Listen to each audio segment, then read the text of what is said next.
familiar faces in the audience, so apologies if you've heard the story once or twice before. Something a bit lighter, no cybersecurity, no defense, although there's some simulation of that sort of thing that goes on. This is video games. We don't make video games, we don't distribute video games, we don't operate video games. What we do is we provide essential services that every video game needs in order to reach players around the world. So,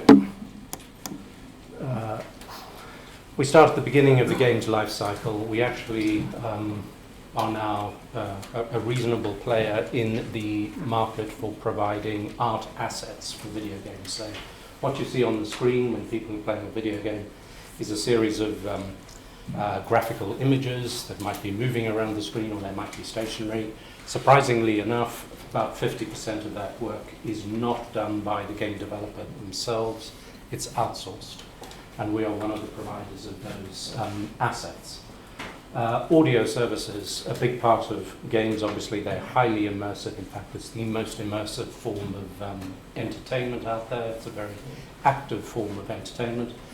A big part of that for some games, at least bigger console games, PC games, and increasingly now we're seeing it move into mobile, is audio because it adds to that feeling of immersion.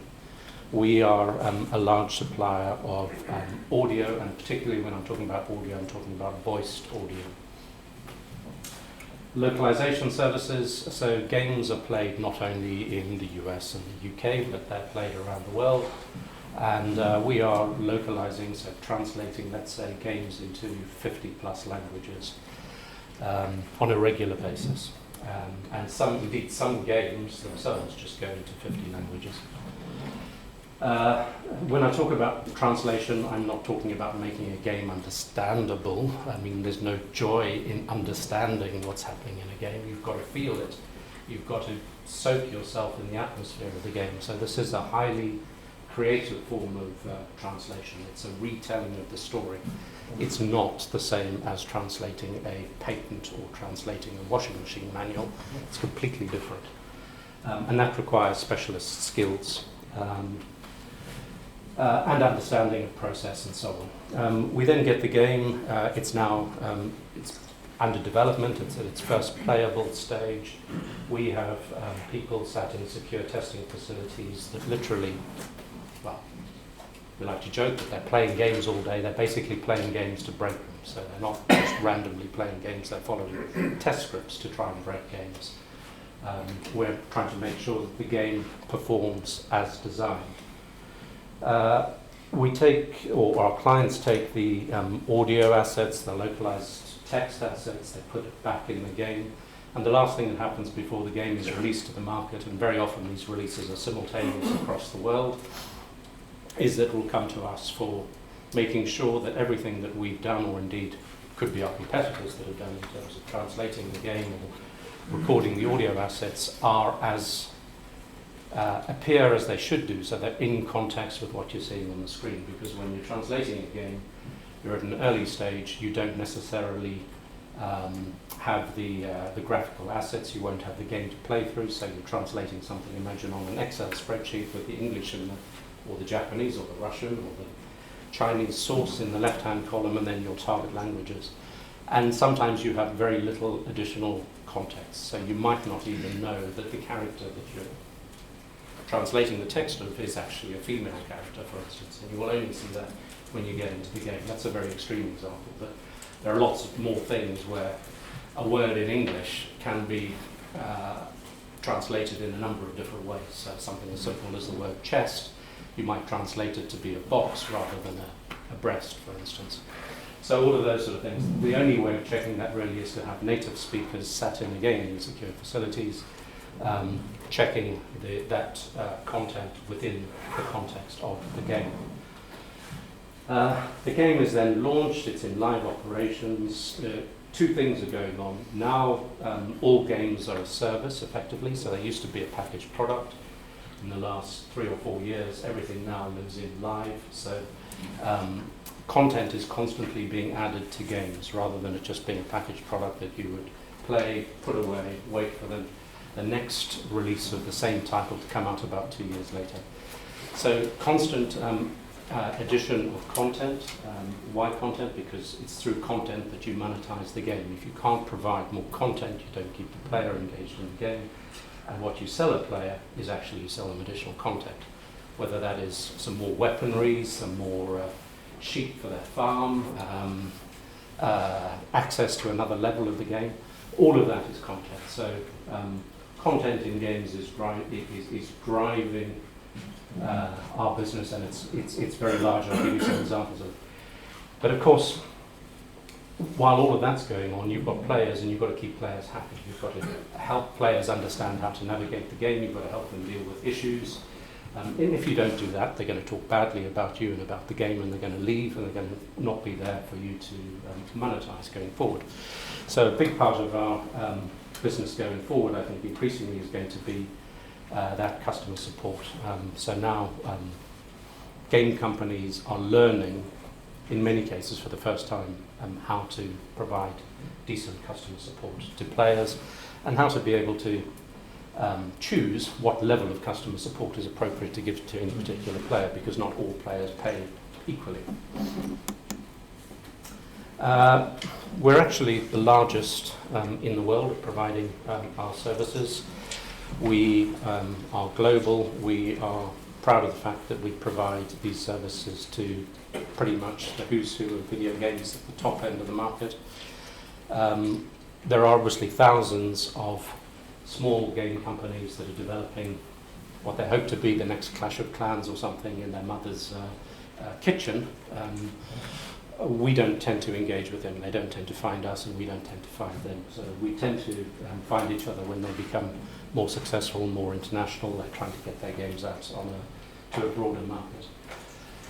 These are all multi-billion-dollar organizations, and they are obviously worldwide clients. A lot of them Asian, which is sort of the original home of video games, but also obviously West Coast and Europe. And we don't care, frankly, whether a game is played on an Xbox or on a mobile device or on Facebook or whatever. It's still a game, it's still content. It requires our services. Not sure I'm seeing too many hardcore gamers in the room, but hopefully some of you will at least recognize some of these games. Some of these franchises are worth billions in their own right, certainly hundreds of millions. Some of these games cost hundreds of millions to make. The video game market as a whole is about $90 billion in terms of the revenue from the software. Forget the hardware. Revenues from the software is about $90 billion worldwide. People often say it's bigger than Hollywood, and I usually say it's bigger than Hollywood, and I had no idea what I meant. So I looked it up last night, and Hollywood had a record year in 2015, and they had $38 billion at box office. So video games are $90 billion.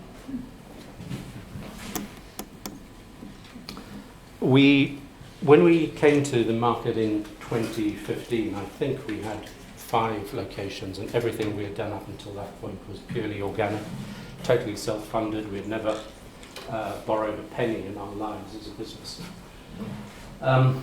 We'd done pretty well as a business. We'd grown from, in 2009, I think we were 2.5 million euros. By the time we floated, I think we were about 16 million euros. And the reason we floated is we wanted to execute on a strategy of consolidating what is a very fragmented market. Clients remember Microsoft, Sony, Nintendo, $4 billion, $6 billion, Tencent, $8 billion. Look at the supply side. What have you got? Hundreds, literally hundreds of small companies, country by country, service by service. Massive imbalance. So it's very obvious to try and do a consolidation play, which is what we positioned ourselves to do. So we came to market to access capital markets so we could make acquisitions and basically start that consolidation process. Today we're operating in 22 production centres. I'm not talking about offices where we've got salespeople or something. Production centres around the world. We employ up to 1,750 people, and the reason I say up to is it does vary seasonally, so we have a flexible workforce. But those people are on our payroll. They are not freelance translators working from home or whatever. These are payroll people. We translate 140 million words a year. That means nothing to you. I normally talk about how big the Bible is, but I thought I'd treat it as something else. So I looked up War and Peace. War and Peace has 585. That's a big book, War and Peace. I don't know. I tried to read it. I got about that far through it. But it's 585,000 words in War and Peace. We're translating 140 million words a year. So there's a lot of content in video games. We probably got 15-20% of that market. So there's a lot more content out there. And we do 1 million hours of testing, so 570 man-years worth of testing a year. You think, well, that's a really complex picture. That looks a bit risky. You've got offices all over the place. How do you manage in all these different territories? The answer is that we have a management structure which spans the globe. We focus on service lines. Unlike previous presentation, for us it doesn't make sense for us to keep our businesses independent. We do integrate them, and we integrate them in service line fashion. So we integrate them globally under a head of each service line who are responsible for the strategy for that service line. They own all of the production means for the service lines. All of the staff report into them ultimately. And then we overlay it with a geographic layer as well. So we're integrating physically in terms of putting people into the same sites. We're leveraging the sites that we've got. We're not trying to have 100 offices around the world. It'd be rather nice if we could stay at around 22 and just keep putting things into that. It's probably not going to happen that way. But and the other thing we do, you won't see it from here particularly, but I can tell you that probably 4 or 5 names on that chart, maybe more, have entered the senior management team of the group through acquisition. So they were running their own business, or they were a manager of a business that we bought, and they've been elevated to a group position. So it's a very integrated management organisation. It's also very multicultural, as you might imagine. So we've got people in Asia, we've got people in Europe, we've got people in the US, all in the management team. Growth, the year before last, I think we grew 23% organically. This year last, 2015, we grew 20% organic. We layer on top of that a number of acquisitions each year. So in 2014, we did 4 acquisitions. 2015, so far until today, obviously 2016, I think we've made 7 acquisitions. So acquisitions are very much an important part of our ongoing business plan. So you should definitely expect us to continue to make acquisitions. And some of those are relatively small. They're sort of $5 million acquisitions, either in revenue terms and in value terms. We bought a company called Synthesis a couple of months ago. That was 18 million euros, which is our biggest acquisition to date. I'm not going to spend a lot of time on the financials. I do have a couple of slides in here, but I'll just leave you with the pattern. Obviously, this is historic trading. And obviously the revenue there includes the share of revenue that we've got through the acquired businesses. It's worth saying that if you kind of do a pro forma on these, the numbers are obviously quite a lot bigger. So if you look at pro forma revenues for Keywords now, post-synthesis, post the last few acquisitions we've done, we've probably got, let's say, a run rate revenue of something like 90 million euros.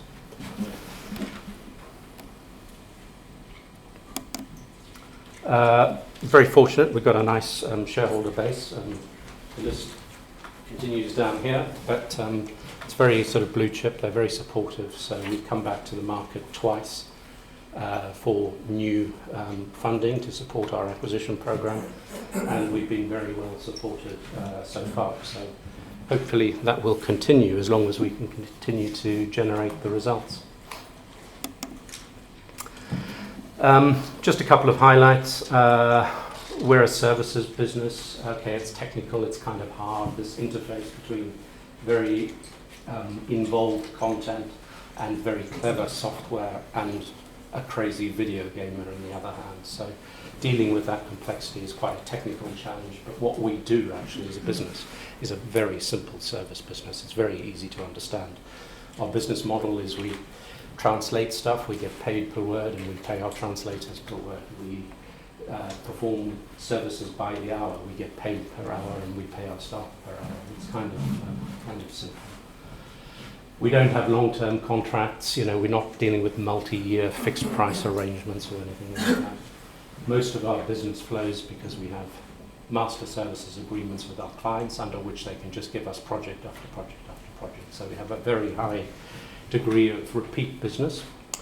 We're not in the habit of losing clients, so when we win clients, they tend to stick with us and just give us more and more and more work.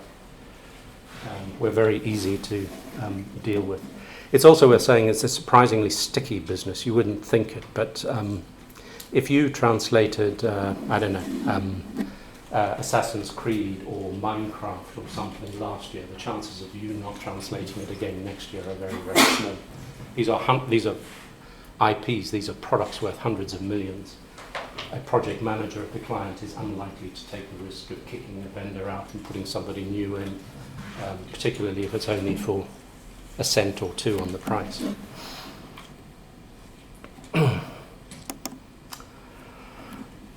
We're cash generative, so we like to think that we can convert about 90%. I like to think a bit higher, but about 90% of our net profits to cash. At the end of last year, we finished with about 17 million net cash on our balance sheet. That's not all from trading, obviously. We did raise money as well, I think in November of 2015. I'm pleased to say I've spent most of it. We've also since raised some more funding through our first ever proper credit facility, actually, with Barclays Bank. So we've got a 15 million rolling credit facility with Barclays Bank. Low capex. Basically, our capex is to fund equipment that we need for testing and PCs and that sort of stuff. So a lot of it is just ongoing regular replacement and expansion capital. We do pay a dividend. We don't pay a huge dividend, but we do pay a small dividend, and that dividend is progressive. So we think it's good to have the discipline. We are fundamentally a cash generative business. Yes, we're growing through acquisitions, but on an operating basis, we do generate cash. And it feels right sort of directionally to say, this is the sort of business that should pay a dividend. I'm conscious of the fact that we don't have all that much time, so I'm getting through this quite quickly.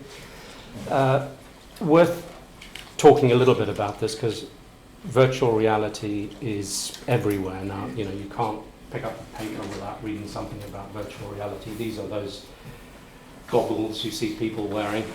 Virtual reality is obviously big news in video games.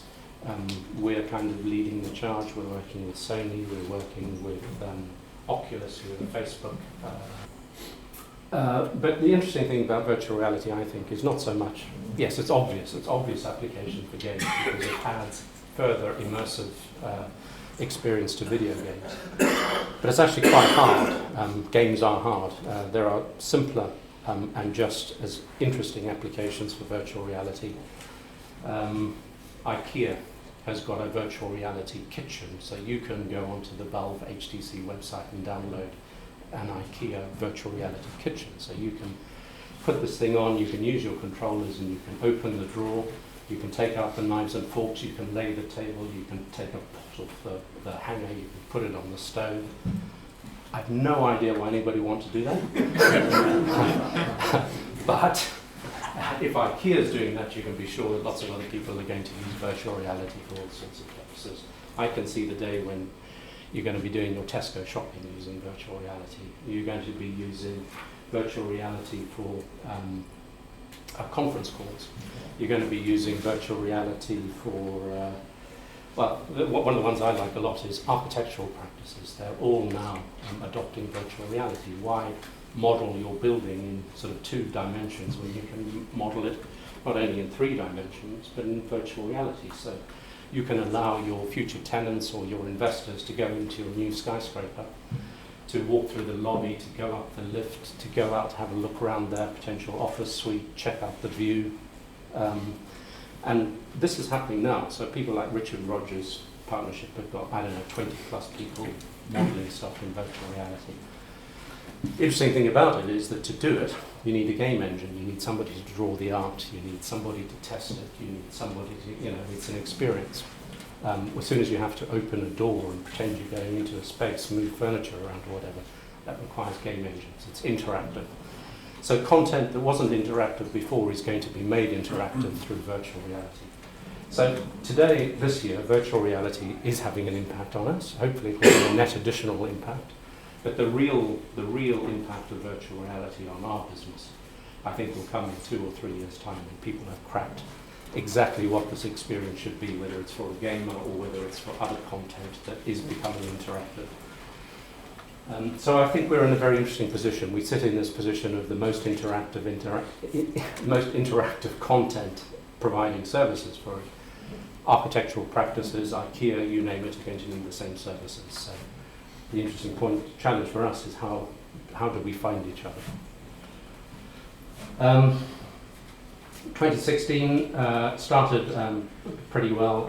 I obviously can't say too much about it, but I have already said that we got off to a reasonable start. We are capitalizing obviously on the synergies through previous acquisitions. We're continuing to be acquisitive. We have a strong acquisition pipeline. And we've put in place some funding to see us through to the next time we come back to the markets, which is obviously part of what we're here to do. This is Analysts Consensus, so I think we're covered by 3 different analysts. So these are numbers that are just averaged between those three analysts. So obviously continued sort of pretty nice growth. Bear in mind that is basically organic growth plus the full year effects of acquisitions that we've already done. That does not take into account future acquisitions that we're going to make. So those acquisitions will be additive to that picture. I've already sort of talked about this, the type of acquisitions we're doing. We are very much consolidating. We're still in a very fragmented market. There's lots more to do in terms of consolidation. Some of those are buying competitors effectively and putting them together, so it's just giving us more critical mass and some operational synergies. Some of it is still adding new services. So we have 6 service lines today. Believe it or not, video game developers not only outsource art, but they also outsource engineering, so the actual coding skills and so on needed to build a game.